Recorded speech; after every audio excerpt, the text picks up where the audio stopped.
कहानी की शुरुआत होती है आज से हजारों साल पहले, जब इजिप्ट के पिरामिड्स भी नहीं बने थे। उस समय खांडक नाम का एक देश था जहाँ के लोग एक राजा के हुक्म पर चलते थे। वो लोग खांडक देश को सदियों से दुनिया का सबसे शक्तिशाली देश बनाना चाहते थे। मगर जब ऑक्टोन नाम का राजा गद्दी पर बैठा तो सब कुछ बदल गया। वो अपनी फौज के जरिए लोगों पर जुल्म ढाता था और उसे अपने समय के सबसे क्रूर राजा के नाम से जाना जाता। असल में ऑक्टोन काले जादू का ज्ञानी था और अब उसका मकसद था सबैक नाम का एक ताज बनाना, जिसे हासिल करने के बाद उसे कोई नहीं हरा पाएगा। मगर इस ताज को बनाने के लिए उसे एडर्नियम नाम के एक पत्थर की जरूरत थी। ये जादुई शक्तियों वाला एक अनोखा पत्थर था जो सिर्फ खांडक देश में पाया जाता था। अब उसने अपनी ही प्रजा के लोगों को जबरदस्ती एडर्नियम की खुदाई के काम पर लगा दिया। जब भी किसी गुलाम को पत्थर का कोई हिस्सा मिलता तो वो तुरंत दौड़कर उसे वॉचमैन के हवाले कर देता और बदले में अपना इनाम पा लेता। मगर कभी कभी रास्ते में ही बाकी गुलाम पत्थर छीनने के लिए उस गुलाम पर टूट पड़ते। अब हम जाओ नाम के गुलाम को देखते हैं जिसका पत्थर सभी छीनने की कोशिश कर रहे थे। तभी हारू नाम का लड़का उसे बचाने आया और उसे सही सलामत एक फौजी के पास लेकर गया। मगर जब जाओ ने इसके बदले में इनाम मांगा तो अचानक उस फौजी ने जाओ के पेट में चाकू घोंपकर उसे पहाड़ी से नीचे फेंक दिया। इतना खतरनाक मंजर देखकर हारू की रूह कांप गई और उसके पिता उसे वहाँ से खींचकर दूर ले गए। हारू हमेशा से अपने लोगों को इस गुलामी की जिंदगी से आजादी दिलाना चाहता था, पर उसके पिता टेथ एडम ने उसे हीरो ना बनने की सलाह दी, क्योंकि उसकी तरह बगावत करने वाले सभी लोग कब्रिस्तानों में दफन पड़े थे। खैर, हारू ने फिर भी पूरे देश को इकट्ठा करके क्रूर राजा को हराने का फैसला कर लिया था। अचानक उसने दौड़कर उस फौजी के हाथ से एडर्नियम पत्थर चुरा लिया और अपने हाथों से आजादी का निशान बनाकर प्रजा के दिल में आजादी की चिंगारी जला दी। राजा ऑक्टोन ये अच्छे से जानता था कि ये छोटी सी चिंगारी जल्द ही जबरदस्त आग का रूप ले सकती है, इसलिए उसने हारू को पूरी प्रजा के सामने फांसी देने का हुक्म दिया। अपने अंतिम समय में भी हारू आजादी का नारा लगाता रहा। मगर जैसे ही उसका सर धड़ से अलग होने वाला था तो अचानक एक चमत्कार हुआ। असल में धरती के जादुई रक्षकों ने उसे धरती पर शांति लाने के लिए चुना था, इसलिए उन्होंने हारू को प्राचीन देवताओं की शक्तियां देकर उसे बेहद ताकतवर बना दिया। मगर तब तक ऑक्टोन सबैक ताज बना चुका था। इधर जब हारू शक्तियां हासिल करके ऑक्टोन के महल में उसे ललकारने पहुंचा तो ऑक्टोन ने अपने ताज की वैश्य शक्तियों को उजागर कर दिया। इसके बाद उन दोनों में घमासान युद्ध हुआ जिसमें पूरा महल तबाह हो गया। खैर, अंत में जीत हारू की हुई, लेकिन ऑक्टोन ने सबैक ताज को छुपा दिया ताकि ये किसी इंसान के हाथ न लगे। उस दिन के बाद किसी ने हारू को दोबारा नहीं देखा। मगर एक प्राचीन कथा के मुताबिक जब खांडक के लोग त्राही त्राही कर रहे होंगे तो वो लौटेगा और लोगों को एक बार फिर से आजादी दिलवाएगा। फिर हम आज के समय के खांडक देश को देखते हैं, जहाँ पर इंटरगैंग नाम के विदेशी आतंकवादियों ने कब्जा कर लिया था। लोगों को शहर से निकलने के लिए भी सरहद पर तैनात गार्ड्स को अपने कागज दिखाने पड़ते थे। एक दिन एक वैन के ट्रंक की तलाशी होने वाली थी तो इसी दौरान 14 साल के लड़के एमोन ने अपने स्केटबोर्ड पर चुपके से सरहद पार करने की कोशिश की, लेकिन जल्द ही एक गार्ड ने उसे पकड़ लिया। गार्ड ने उसे तलाशी लेने के लिए लाइन में जाने को कहा, पर एमोन ने उसे बुरा भला कह दिया। खैर, फिर उस गार्ड ने करीम नाम के आदमी को वैन लेकर निकलने को कहा। इसके बाद उसने अपनी कलाई देखी तो एड्रियाना नाम की एक भगौड़ी की तस्वीर सामने आई। तभी हम देखते हैं कि एड्रियाना इस वैन में छुपी हुई थी और एमोन गाड़ी की खिड़की के साथ साथ चल रहा था। असल में एमोन एड्रियाना का ही बेटा था और वो अपनी माँ के साथ सबैक ताज ढूंढने के मिशन पर जाना चाहता था, लेकिन उसकी माँ ने उसे जैसे तैसे समझाकर वापस घर भेज दिया। इसके बाद वो सब नक्शे के हिसाब से एक पहाड़ तक पहुँचे। कहा जाता था कि सबैक ताज वहीं छुपा हुआ है। तब एड्रियाना ने अपनी दादी का दिया एक पेंडेंट देखा जो एडर्नियम पत्थर से ही बना था। इस पर उसके साथ ही समीर ने कहा कि अगर वो इस पत्थर को चोर बाजार में बेचे तो बहुत अच्छी कीमत मिलेगी। मगर ये उनके परिवार का एक पुश्तैनी पेंडेंट था जो सदियों से उनके परिवार में था और इसीलिए एड्रियाना को इसकी काफी अहमियत थी। फिर ड्राइवर करीम, जो एड्रियाना का भाई है, वो कहने लगा कि इसको तो पेंडेंट दे दिया, मुझे विरासत में मिला है पुराना कोट और गंजापन। खैर, पहाड़ पर पहुंचने के बाद तीनों ने ताज की खोज शुरू कर दी और इधर करीम रखवाली के लिए गाड़ी में ही रुक गया। जैसे ही वो सब पहाड़ में घुसे तो अचानक इस्माइल गायब हो गया और समीर उसे ढूंढने निकल पड़ा। वहीं बाहर करीम अपनी गाड़ी में बैठा गाने सुन रहा था कि अचानक उसने अपने सामने समीर को पहाड़ से नीचे गिरते देखा। करीम तुरंत उसकी मदद के लिए दौड़ा, मगर अचानक कई फौजियों ने उसे चारों ओर से घेर लिया। वहीं पहाड़ के अंदर इस्माइल अचानक एड्रियाना के सामने आ गया तो वो काफी डर गई। एड्रियाना ने उससे पूछा कि समीर कहाँ है, तो इस्माइल ने जवाब दिया कि समीर तो थोड़ी ठंडी हवा खाने गया। खैर जल्द ही वो दोनों टेथ एडम की मजार तक पहुंचे। उससे थोड़ी ही दूर सबैक ताज मौजूद था और एड्रियाना ने दो बड़ी बड़ी चट्टानों के बीच कूदकर उस ताज को हासिल कर लिया। लेकिन उसी समय करीम को पकड़ने वाले फौजी अंदर आ गए और उन्होंने इस्माइल को गिरफ्तार कर लिया। तब इस्माइल ने चिल्लाकर एड्रियाना को भाग जाने को कहा और फौजियों के लीडर ने करीम के सर पर बंदूक तान दी। अब अपने भाई की जान बचाने के लिए एड्रियाना ने खुद को उनके हवाले करने का फैसला किया। उसने टेथ एडम की मजार पर सर झुकाकर एक खास मंत्र बोला, जिसके बाद अचानक वहाँ तेज रोशनी का उजाला हुआ और एक रहस्यमयी आदमी उनके सामने प्रकट हुआ। उसने एक फौजी को उठाकर उसे अपनी शक्ति से बिजली के झटके देकर मार डाला। उसी समय बाकी फौजियों ने उस पर गोलियों से हमला कर दिया और एड्रियाना इसी मौके का फायदा उठाकर करीम के साथ भाग निकली। उधर फौजी अपनी बंदूकों से उस रहस्यमय योद्धा का कुछ नहीं बिगाड़ पाए। फिर इस योद्धा ने अपनी हाइपर स्पीड शक्ति से इन फौजियों के छक्के छुड़ा दिए। इसी दौरान एड्रियाना ताज लेकर जा रही थी तो उसके सर पर बहुत बड़ा पत्थर गिरने वाला था कि ऐन वक्त पर इस योद्धा ने उसकी जान बचा ली। इस योद्धा का नाम था ब्लैक एडम, जो हजारों साल से इस पहाड़ में कैद था। अब इतने अरसे के बाद जब इस पहाड़ से वो बाहर निकला तो नए दुश्मनों से उसका सामना हुआ। वो हेलीकॉप्टर से उस पर हमला करने आए, मगर ब्लैक एडम ने कभी सोचा भी नहीं था कि इंसान तरक्की करके इतने आगे पहुंच जाएंगे। वहीं दूसरी ओर एड्रियाना और करीम वापस वैन में पहुंचे और फटाफट वहां से निकल पड़े। एड्रियाना ने उसे बताया कि उसने ताज हासिल करके अपना मिशन पूरा कर लिया है। अब उनसे कुछ ही दूर भयंकर युद्ध शुरू हो चुका था। अब ब्लैक एडम ने दो हेलीकॉप्टर्स को आपस में टकराकर भीषण आग लगा दी थी। कुछ ही पलों में फौजियों से भरी सैकड़ों गाड़ियां वहां पहुंची तो ब्लैक एडम ने एक ही जगह पर खड़े होकर अपनी शक्तियों से उनका खात्मा कर दिया। आखिरकार अपने आसपास सब कुछ तबाह करने के बाद ब्लैक एडम एड्रियाना की वैन के सामने पहुंचा, पर तभी एक आखिरी फौजी ने उस पर बम फेंक दिया। मगर इतना जबरदस्त बम धमाका भी ब्लैक एडम का कुछ नहीं बिगाड़ पाया। आखिरकार ब्लैक एडम ने उस आखिरी फौजी को भी मार गिराया और थोड़ी जख्मी हालत में वहां से चला गया। अब करीम ने चैन की सांस ली क्योंकि उसे लगा कि चलो गया पहलवान। मगर उसी पल अचानक ब्लैक एडम अपने जख्मों के कारण वापस धरती पर आ गिरा। उधर इस्माइल अब भी पहाड़ में ही था और तब उसे अपने आतंकवादी ग्रुप के मेंबर का फोन आया। असल में इस्माइल अंडरकवर एजेंट बनकर एड्रियाना के जरिए ताज हासिल करने आया था, मगर इस बार उसका मिशन नाकामयाब रहा। अब उसे एड्रियाना का पीछा करके उससे वो ताज छीनना होगा। वहीं दूसरी ओर जब हॉकमैन नाम के आदमी को ब्लैक एडम के फिर से जिंदा होने की खबर मिली तो उसने अपनी सुपर हीरोज की टीम को तुरंत काम पर लगने का हुक्म दिया। इस टीम में साइक्लोन नाम की लड़की थी जिसके पास हवा को काबू करने की ताकत थी। दूसरा था एडम स्मैशर नाम का लड़का जिसके पास अपने शरीर का आकार बदलने की शक्ति थी। इसके अलावा टीम का सबसे ताकतवर आदमी था डॉक्टर फेट। खैर अब वो तीनों हॉकमैन के बुलावे पर यूएसए में उसके बंगलों में पहुंचे। जल्द ही उन्हें पता चला कि वो एक इंटरनेशनल मिशन के लिए जाने वाले हैं। हॉकमैन चाहता था कि वो सब खांडक जाकर ब्लैक एडम नाम के एक सुपर ह्यूमन को पकड़कर उसके सामने लाएं। इनकी टीम का नाम था जस्टिस सोसाइटी और जल्द ही वो सब एक सुपर शिप में बैठकर निकल पड़े। हॉकमैन ने बताया कि इस शिप को तबाह नहीं किया जा सकता क्योंकि इसका बाहरी हिस्सा एक खास मेटल से बना है। खैर कुछ घंटों बाद जब ब्लैक एडम की आंख खुली तो वो एमन के कमरे में था। उसने बिस्तर से उठकर अपनी ताकत से अपनी सारी चोटें ठीक कर ली। तब उसे पता चला कि उसे पहाड़ में कैद हुए 5000 साल गुजर चुके थे।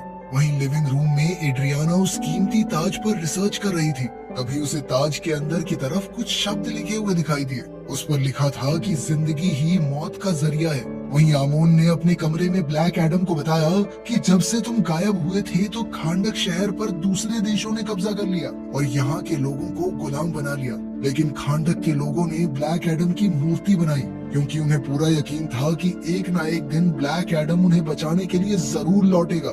मगर ये सब सुनकर ब्लैक एडम ने कहा कि मैं कोई हीरो नहीं हूँ और अचानक दीवार तोड़ते हुए वहाँ से निकल गया। अब ब्लैक एडम एक नई दुनिया की खोज में निकल पड़ा तो पीछे से आमोन ने अपने कमरे में मौजूद खुफिया रास्ते से उसका पीछा किया ताकि उसकी माँ को पता न चले। वहीं दूसरी ओर जस्टिस सोसाइटी की शिप खांडक में पहुंचने ही वाली थी तो डॉक्टर फेट ने पूरी टीम को प्लान समझाया। उन्होंने कहा कि अगर उन्हें ब्लैक एडम को पकड़ना है तो उसके मुंह से शज़ैम बुलवाना होगा। ऐसा करते ही ब्लैक एडम की सारी शक्तियां खत्म हो जाएंगी और उसे पकड़ने में कोई परेशानी नहीं होगी। उधर एमोन ने भागते हुए एक फौजी का रेडियो चला लिया और बाकी फौजियों को ये मैसेज भेजा कि खांडक का चैंपियन वापस लौट आया है। तभी फौजियों ने उसका पीछा किया, पर वो अपने स्केटबोर्ड पर भाग निकला और उसने अपने हाथों से एक ट्रायंगल बनाकर ब्लैक एडम को सिग्नल भेजने की कोशिश की। लेकिन कुछ ही पलों में फौजियों ने एमोन को गिरफ्तार कर लिया और उसकी माँ उसे बचाने आई। एड्रियाना ने जैसे तैसे गार्ड्स को समझाकर एमोन को छुड़ा लिया, पर जल्द ही फौजियों को पता चल गया कि वो भी एक वांटेड क्रिमिनल है, तो उसने तुरंत भागने की कोशिश की और तभी ब्लैक एडम उन्हें फौजियों से बचाने आ पहुंचा। अचानक एक गार्ड ने उसके सर पर लोहे के सरिये से वार किया तो ब्लैक एडम ने उसे उठाकर हवा में बहुत दूर फेंक दिया। जल्द ही फौजियों ने उस पर गोलियां चला दी तो चैंपियन ने उन्हें भी एक एक करके खत्म कर दिया। जैसे ही वो दो दुश्मनों को लेकर हवा में उड़ा तो उसी पर जस्टिस सोसाइटी की शिप उसके सामने आ गई। ब्लैक एडम ने उन फौजियों को आसमान से नीचे फेंक दिया तो हॉकमैन उनकी जान बचाने के लिए शिप से कूद गया। बीच हवा में उसने अपना हॉकमैन सूट एक्टिवेट किया और दोनों फौजियों को लेकर सही सलामत जमीन पर लैंड हो गया। मगर इतनी बहादुरी दिखाने का कोई फायदा नहीं हुआ, क्योंकि जल्द ही ब्लैक एडम ने उन फौजियों पर बिजली गिराकर उन्हें खत्म कर दिया। खैर कुछ ही पलों में डॉक्टर फेट वहां आया और उसने ब्लैक एडम को खुद को उनके हवाले करने को कहा, पर ब्लैक एडम ने कहा कि मरने से पहले वो एक गुलाम हुआ करता था और अब उसने एक भगवान के रूप में जन्म लिया है और अब वो किसी के सामने झुकेगा नहीं साला। खैर डॉक्टर फेट ने उस पर हमला किया और एडम का ध्यान भटकाने के लिए अपने दिमाग से चारों तरफ 5000 साल पुराने शहर का भ्रम पैदा किया। ब्लैक एडम अपना शहर देखकर हक्का बक्का रह गया और उसी पल हॉकमैन ने मौका देखकर उस पर जबरदस्त वार किया।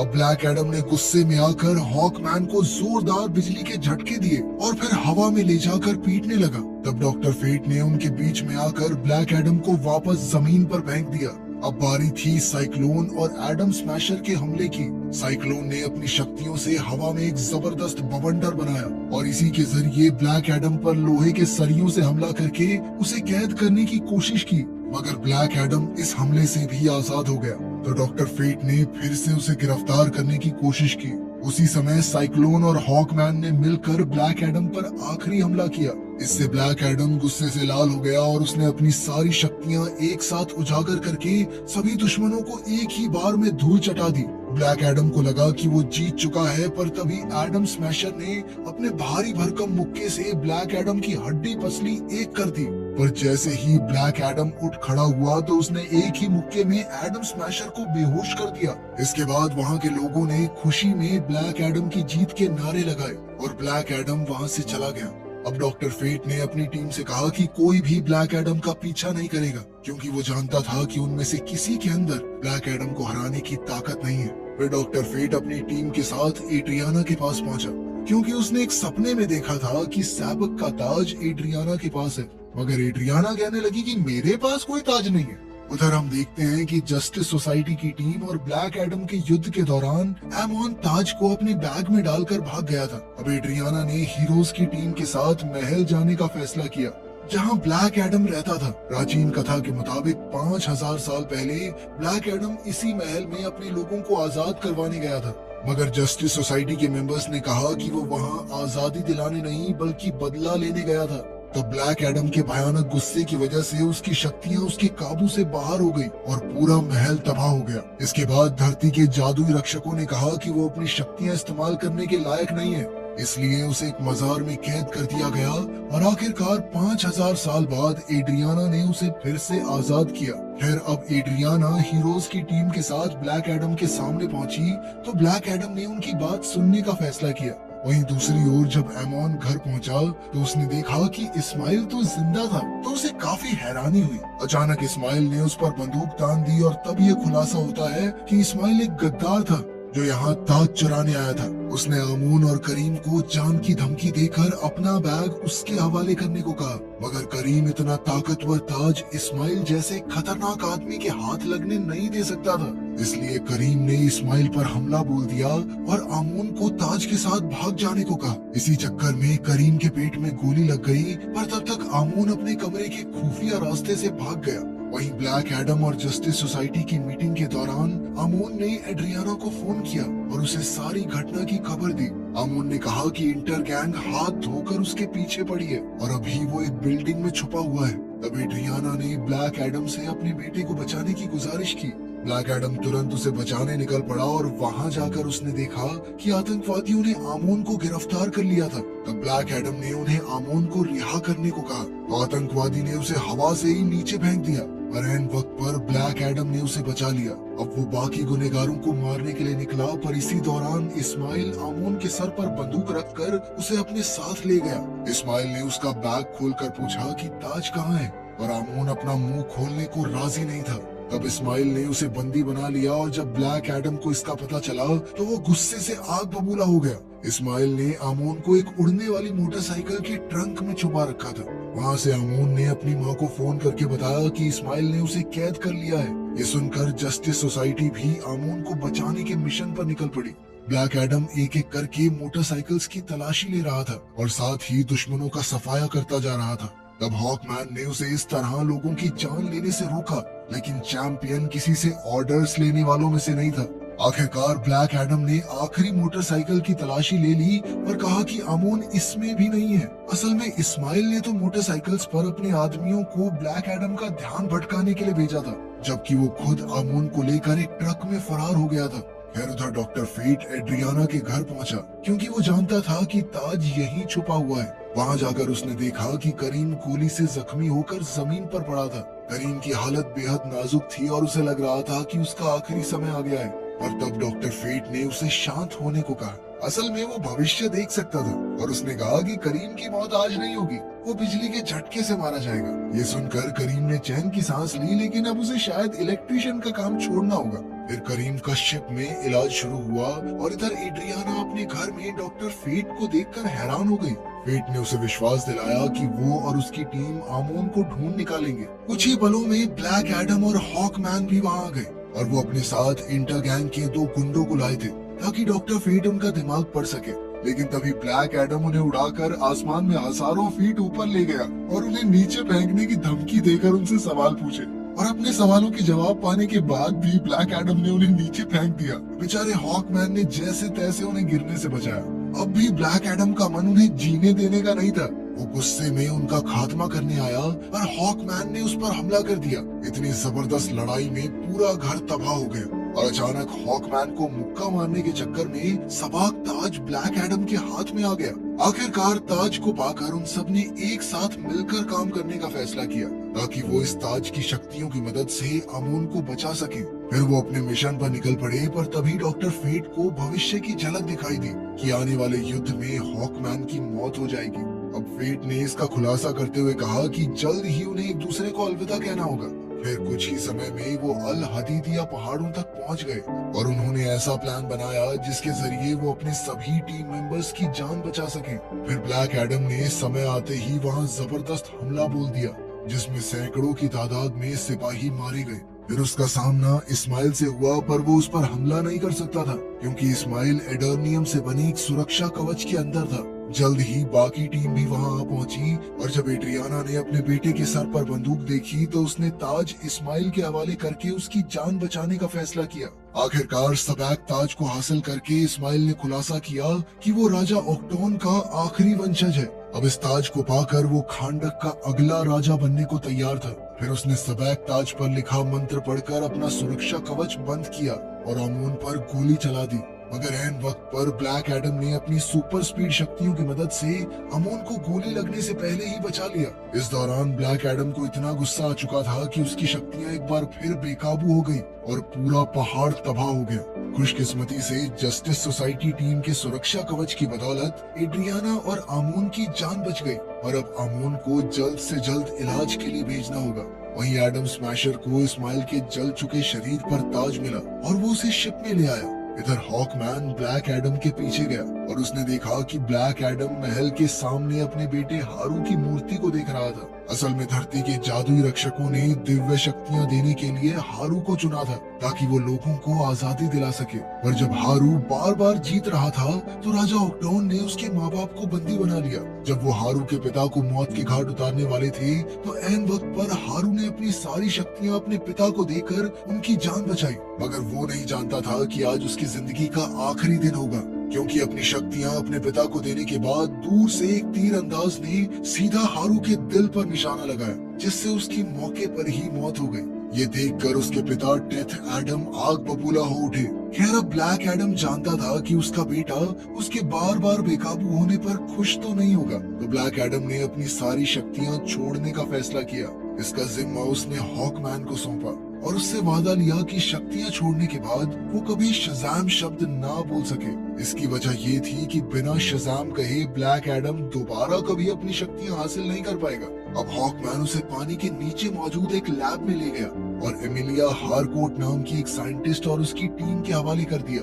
एमिलिया ने हॉकमैन से वादा किया कि आज के बाद ब्लैक एडम के मुंह से एक भी शब्द नहीं निकलेगा। असल में वहाँ उसने कई और खूंखार लोगों को अपनी कैद में रखा हुआ था। लेकिन तभी हम देखते हैं कि शिप के मॉर्ग में इस्माइल की लाश में कुछ अजीबोगरीब हलचल हो रही थी। वहीं डॉक्टर फेट को बार बार एक ही झलक दिखाई दे रही थी। उसे समझ नहीं आ रहा था कि आखिर ये क्यों हो रहा है, जबकि उनका मिशन तो पूरा हो चुका है। डॉक्टर फेट को डर था कि अगर हॉकमैन की मौत हो गई तो जस्टिस सोसाइटी जल्द ही खत्म हो जाएगी। उधर इस्माइल को मारने के बाद एड्रियाना को ये यकीन नहीं हो रहा था कि उन्होंने इतनी आसानी से इस्माइल को कैसे हरा दिया।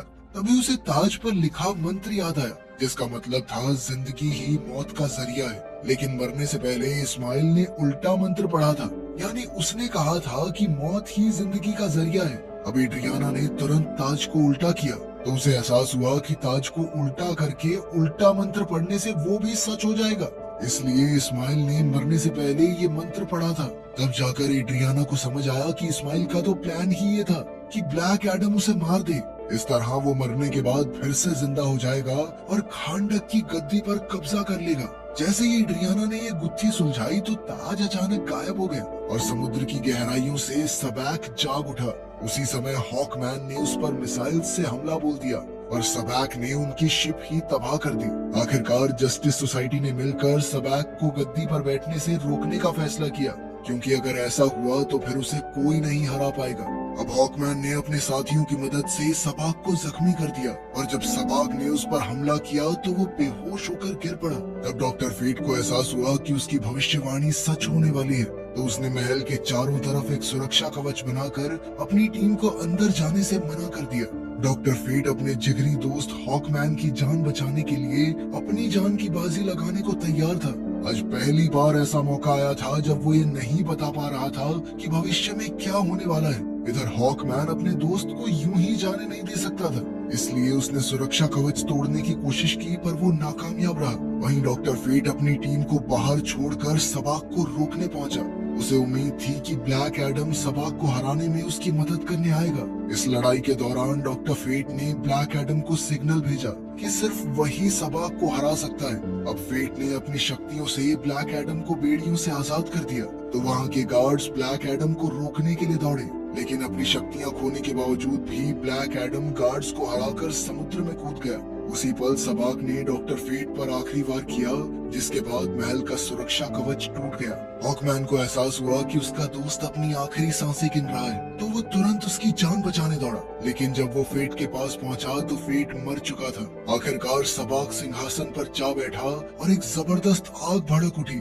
जिसके बाद वो खांडक का राजा बन गया। ऐसा करते ही पाताल से उसकी शैतानी फौज बाहर आई और आम लोगों पर हमला करने लगी। एड्रियाना उनका सामना करने को तैयार थी, पर तभी उसका भाई वैन में वहां आ गया। करीम को इन ज़ॉम्बीज़ का कोई डर नहीं था, क्योंकि डॉक्टर फेट ने कहा था कि वो बिजली के झटके से मरेगा। इधर एड्रियाना के कहने पर आमोन ने ज़ॉम्बीज़ से लड़ने के लिए आम लोगों की मदद मांगी। उधर ब्लैक एडम ने समुद्र से बाहर आकर शज़ाम बोला और उसी पल उसकी शक्तियां वापस आ गई। उधर सबैक ने अपना कब्जा करने के लिए हारू की मूर्ति गिरा दी और ये सीधा अमोन के ऊपर गिरने ही वाली थी कि ऐन वक्त पर ब्लैक एडम ने आकर उसे बचा लिया। इसके बाद वो सीधा सबैक का मुकाबला करने पहुंचा और हॉकमैन की जान बच गई। उसी समय ब्लैक एडम और सबैक के बीच घमासान युद्ध शुरू हो गया। कुछ ही पलों में सबैक उस पर भारी पड़ने लगा तो हॉकमैन ने बीच में आने का फैसला किया। उसने सबैक पर हमला किया पर वो खुद ही जख्मी हो गया, जैसा कि डॉक्टर फेट ने भविष्य में देखा था। लेकिन सच तो ये था कि ये हॉकमैन का असली शरीर नहीं था। असल में हॉकमैन ने फेट के हेलमेट की मदद से अपने शरीर की कई कॉपीज बना ली थी और उन्होंने एक साथ सबैक पर हमला किया। इधर ब्लैक एडम ने अपनी जबरदस्त ताकत से सबैक के शरीर के 2 हिस्से कर दिए और उसी पल पाताल के सभी ज़ॉम्बीज गायब हो गए। ऐसा करते ही आम लोग जीत के नारे लगाकर खुशी से झूम उठे। आपसी मनमुटाव के बावजूद ब्लैक एडम और हॉकमैन ने दोस्ती का हाथ बढ़ाया। अंत में डॉक्टर फेट का हेलमेट अपना काम पूरा करने के बाद अपने आप ही गायब हो गया। फिर जस्टिस सोसाइटी ने ब्लैक एडम को पकड़ने का मिशन छोड़ दिया क्योंकि उसने अब सबकी जान बचाई थी। आखिरकार पूरी टीम यूएस से लौट गई और इधर ब्लैक एडम खांडक के सिंहासन पर बैठा। वहाँ के लोगों ने उसे उनका राजा बनकर देश चलाने को कहा, मगर ब्लैक एडम ने एक ही पल में सिंहासन को तोड़कर उसका किस्सा ही खत्म कर दिया। ब्लैक एडम ने कहा कि वो खांडक का राजा नहीं बल्कि उनका रक्षक बनकर काम करना चाहता है और अब खांडक हमेशा के लिए आजाद रहेगा। वीडियो पसंद आई तो लाइक कर देना, चैनल को सब्सक्राइब कर लेना। मिलते हैं अगली वीडियो में।